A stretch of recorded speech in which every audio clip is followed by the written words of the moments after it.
Hi friends, welcome to Muhila's kitchen. இன்றைக்கி நம்ம என்ன பார்க்க போகிறோன்னா, சளி இருமல் சரியாகிறதுக்காக வீட்டிலையே ஒரு ஈஸியான கஷாயம் செய்ய போகிறோம். வாங்க எப்படி செய்கிறதுன்னு பார்க்கலாம்.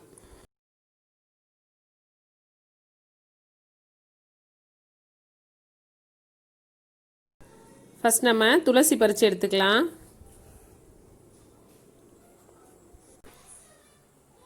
துளசி செடி தொட்டியில் வச்சு நம்ம வீட்டிலையே வளர்க்கலாம்.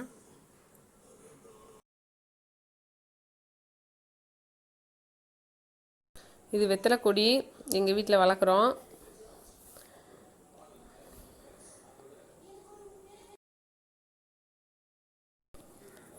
இப்போ தான் மழை பெஞ்சிச்சு, அதனால வெத்தலைலாம் நல்லா ஃப்ரெஷ்ஷாக இருக்குது. இப்போ நம்ம தேவையான அளவு வெத்தலை பறித்து எடுத்துக்கலாம்.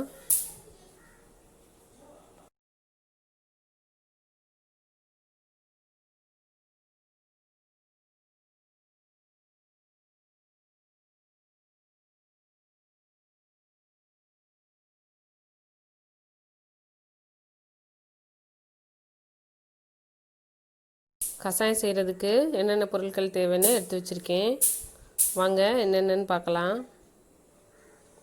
நம்ம பறித்து எடுத்து வச்சுருக்க துளசி இலை, 2 வெற்றிலை, ஜீரகம்,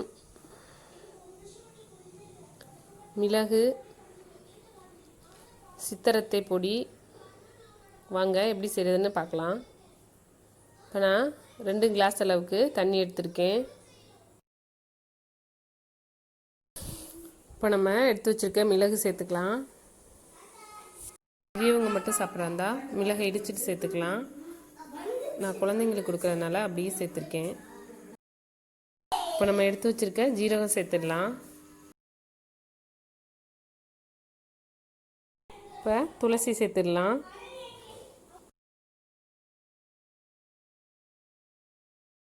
இப்போ நம்ம எடுத்து வச்சுருக்க வெற்றிலையை நல்லா கிள்ளி போட்டுடலாம்.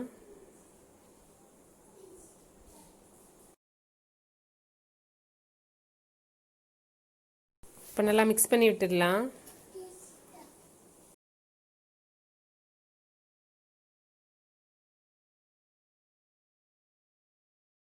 இப்போ நம்ம எடுத்து வச்சுருக்க சித்தரத்தை பொடி சேர்த்துடலாம். சித்தரத்தை பொடி தமிழ் மருந்து கடைகளில் கிடைக்கும். நம்ம கேட்டு வாங்கி வச்சுக்கலாம். இருமலுக்கு ரொம்ப நல்லது. இப்போ நல்லா மிக்ஸ் பண்ணி விட்டுடலாம். இப்போ நல்லா கொதி வந்துருச்சு. இப்போ நம்ம சிம்மில் வச்சுட்டு மூடி போட்டு அப்படியே ஒரு 5 நிமிஷம் மூடி வச்சிடலாம். இப்போ நல்லா கொதிச்சிருச்சு, நல்லா சாறு இறங்கிருச்சு. இப்போ நம்ம ஸ்டவ் ஆஃப் பண்ணிடலாம்.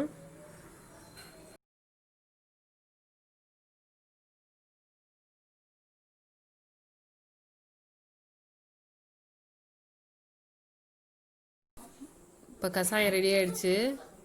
இப்போ நம்ம இதை வடிகட்டி எடுத்துக்கலாம்.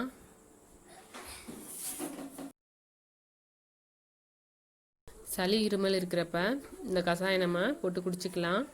பெரியவங்கன்னா 20 ml குடிக்கலாம். குழந்தைங்கன்னா 10 ml கொடுத்தா போதும்.